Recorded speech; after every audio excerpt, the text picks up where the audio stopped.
We begin with a major announcement from the White House. The Trump administration says taking acetaminophen, the active ingredient in Tylenol, during pregnancy may in fact be linked to autism.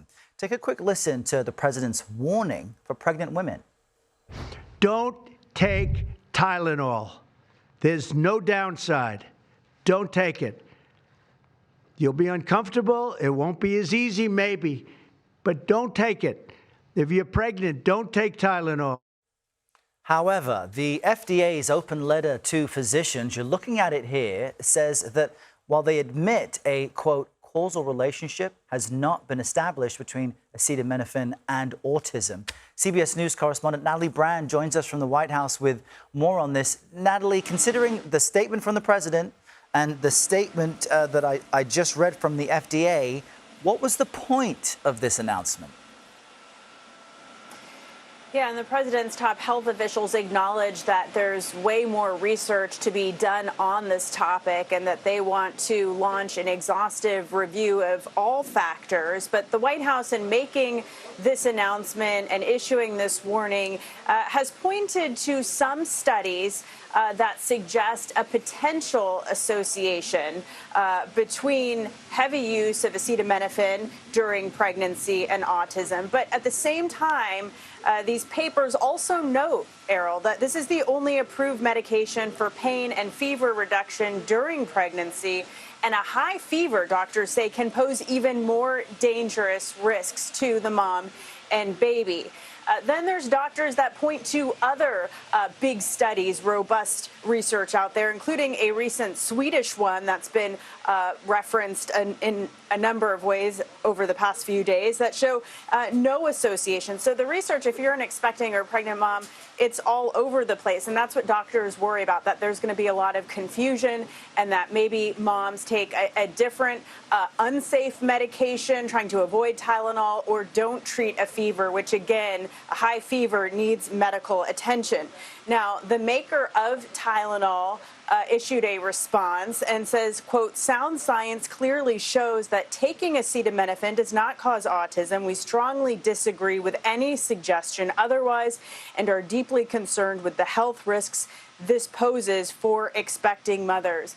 And the Autism Science Foundation, Errol, also put out a statement out there that says, you know, it's disingenuous and misleading to boil down this complex issue down to just one cause. Medical experts are raising concerns right now after the Trump administration promoted claims that Tylenol use during pregnancy is linked to autism.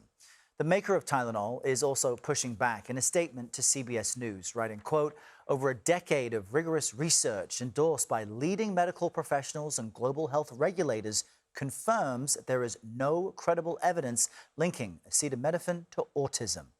Dr. Owais Durrani is a board-certified emergency medicine physician, and he joins us now to get into this from Houston. Doctor, good morning. What was your first reaction to this clear announcement from the president? Good morning. Yeah, I feel like it's going to lead to a lot of unnecessary fear and confusion from my patients and patients all across the country, which is unfortunate. It used to be when guidance came down from organizations like the FDA or the CDC or the White House, when it was related to health, it was something that we could rely on and comfortably communicate to our patients. But unfortunately, that's not the case. A lot of the things that they said yesterday were simply bad science or even reckless at times. And unfortunately, I think we're in a place with healthcare in our country where it's already fragmented, and this isn't going to do anything to make it better. And it's important to underscore the difference between opinions and something proven by science. Will you continue to advise patients who are pregnant to take Tylenol? And what evidence do we have to prove that it's actually safe and there is no link to autism? Yeah, so I think the important take-home point is understanding causality versus association. So a lot of things can be associated. For example, when you're pregnant, you may be drinking water and eating pizza. You could probably make a chart showing that, hey, that's somehow associated with some other conditions. Causality is actual proof. And so the studies that they were quoting yesterday, my first take-home point is there was no new study or no new information that they presented yesterday. They essentially looked at a bunch of older studies, which at times were poorly designed, that had some loose associations. Even they themselves said that there was no causality established. And so because of that, there is no new change in guidelines from any of my medical specialty organizations or ACOG, the American College of Obstetrics and Gynecology. So obviously it's a patient-to-patient decision, but I will not be changing my practice in terms of who I recommend Tylenol to when it comes to pregnant patients. You know, any sitting president has a huge megaphone as well as devoted supporters. So there may be a high level of confusion now from pregnant women about Tylenol use. What advice do you have for patients who are worried about what could be potential side effects? Yeah, so first advice would be, like I kind of alluded to, we didn't get any new information yesterday or new studies. Second would be talk to your doctor, right? Your doctor has you in mind. They're not influenced by politics or anything else. And so talk to your doctor, ask them questions. We're here to help you navigate kind of these confusing times. And the third thing would be, if we are going to talk about studies, we actually have a really good study from last year where it looked at, it was a 2-decade-long study, looked at millions of children in a sibling study.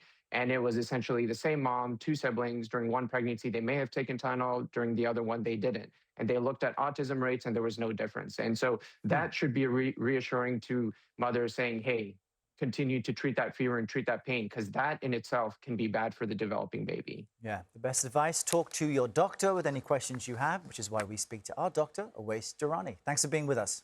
Appreciate your time. Thanks for having me. Chief Medical Correspondent Dr. Jon LaPook is with us to help you understand the implications of all of this. John, good morning to you, and help, help, help. Good morning. Major medical groups are pushing back against yesterday's announcement, including the doctors who treat pregnant women. The group that represents them called the announcement highly unsettling. If you're pregnant, don't take Tylenol. Without providing detailed new evidence, on Monday, President Trump reversed decades of medical advice given to pregnant women, urging expectant mothers to avoid taking medicine containing acetaminophen, the active ingredient in Tylenol. Don't take it. You'll be uncomfortable. It won't be as easy, maybe, but don't take it. According to the administration, using acetaminophen during pregnancy is associated with an increased risk of autism. The Food and Drug Administration plans to initiate a safety label change to reflect the new advice. So obviously people are scared. Dr. Stephen Fleischman is the president of the American College of Obstetricians and Gynecologists. You should not, under any circumstances, avoid taking acetaminophen if you have a fever early in pregnancy, if you have a headache, if you have some other condition in pregnancy. We want you to take that medication. And we think that the overwhelming evidence that we have seen over the last 20 years does not show causation for acetaminophen causing autism. The maker of Tylenol said, "We believe independent, sound science clearly shows that taking acetaminophen does not cause autism. It's the safest pain reliever option for pregnant women." That's because medications such as ibuprofen and aspirin are already discouraged for pregnant women due to risks of miscarriage and birth defects. Today, we found that there's no new studies. I think we were hoping that maybe there was some new information that they had that they were revealing to the public, but really they just reinterpreted old data and decided to make this change. I think it's also worth noting that even in the official release about all of this, the FDA wrote, "It is important to note that while an association between acetaminophen and neurological conditions has been described in many studies, a causal relationship, so cause and effect, has not been established." You know, John, this is so upsetting for a lot of people. I have a couple members of my family who are pregnant right now, and I called them yesterday to check on them to see how they're processing. They said they're all just going to listen to their own doctors. But I think it's tough when you have the president saying one thing so strongly and then doctors saying something else. The tone is different from both camps. Yeah, I was very much struck by that. So you had President Trump who's saying very definitively, don't take it. And then you have Dr. McCarry, the head of the FDA, with a more nuanced approach. And in this letter that came out after the announcement, I want to just read the first line of sort of the last paragraph. "In the spirit of patient safety and prudent medicine, clinicians should consider minimizing the use of acetaminophen during pregnancy for routine low-grade fevers." And then he goes on to say, look, it should be also, you should understand that it is the safest alternative in terms of lowering fever and lowering pain. It's safer than aspirin or ibuprofen, which can cause problems during pregnancy. And fever alone can cause problems with the developing fetus. But that's the thing. You have the president saying, tough it out. Number one, I think it's tough for any man to say to a pregnant woman, just tough it up. tough it out. Really And shouldn't be said. Yeah, To be honest, Gary. I think for any man. And he said there is no downside. Yeah, first of all, yeah, tough it out is not the message here because, as we were saying, that, you know, if a woman does decide, think of the message. If a woman says, you know what, I have a fever of 103, 104, but I'm going to tough it out because I care about my baby. Well, in toughing it out, you may have this very high fever that may go ahead and damage the developing fetus. So I think it's very tough. It's tough messaging. It needs to be nuanced. I very much appreciated Dr. McCarry's tone in this letter. I really did. It was the way doctors want to hear it, not just saying this is what you do, but here's on the one side, here's on the other side. In the case of autism, there's now a drug that the White House plans to approve, or the FDA plans to approve to treat it. I can't pronounce it. You probably can. Leucovorin. Yeah, what can you tell us about it? Well, I spoke to Dr. Richard Fry yesterday. He's been doing research on this for 20 years. It's really interesting. It turns out that there are some kids who have autism, and they have an antibody that prevents folate. You know, you take folic acid during pregnancy because it's very important for the developing brain and other parts of the body. It prevents the active form of that from getting into the brain.